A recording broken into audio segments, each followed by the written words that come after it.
There is one thing that I think all of us should always practice, and that is practicing the feeling of gratitude for everything, for the breath that you just took, for the bed that you are sleeping on, for the house that you got, for the car that you got, even though you want a better one. Be proud of it, be grateful for it, while looking for the best, because you already got the best. That's the paradox of it. When you are grateful for what you have, you are literally becoming a magnet to everything that can happen to you in a way that you cannot even fathom, in a good way. So for example, when you are practicing gratitude for 15 minutes a day, just like Dr. Joe Dispenza always talks about, the idea of taking 15 minutes a day and practice gratitude, maybe once or twice a day, that can be really profound. You'll find out that the things around you are becoming more happy. Things are just getting exciting. Not to tell you that you have to be on cloud 9 24/7. All I'm telling you is, you can, by the way, all I'm telling you is, you just have to be in that state of gratitude that it's always working out for you, no matter what. It's always working out for you.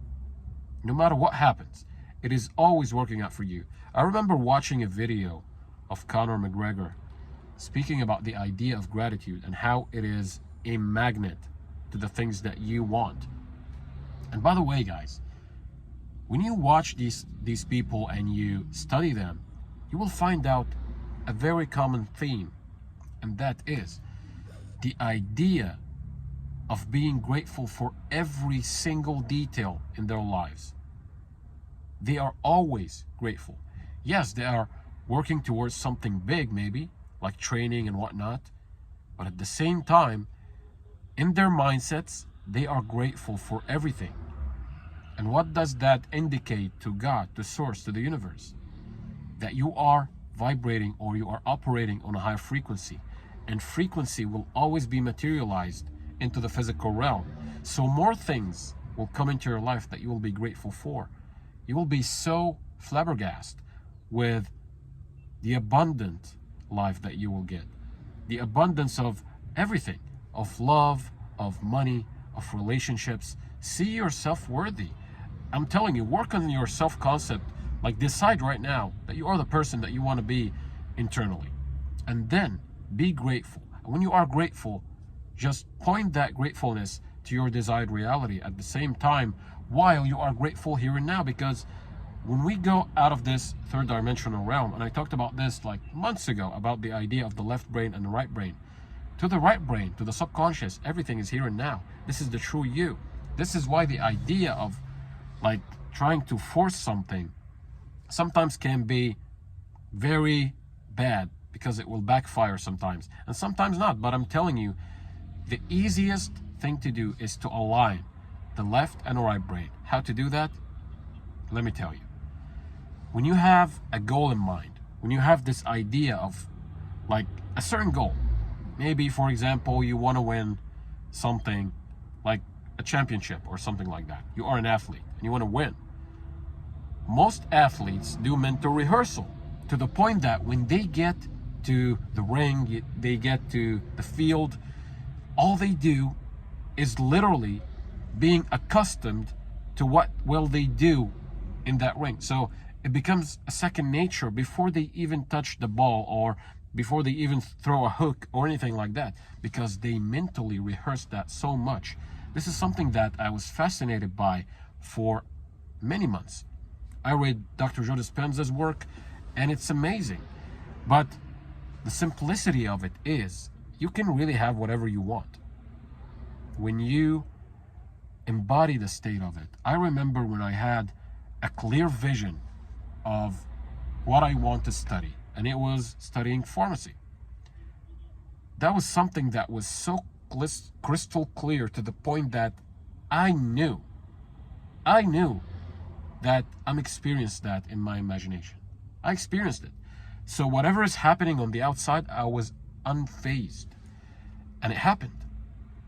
Like, I remember the day of the results, I was sleeping. I didn't give a damn about it. I was just sleeping. Why? Because I knew it was done. And this is one of the things that I reminded myself in the last couple of days about. Because we are always manifesting.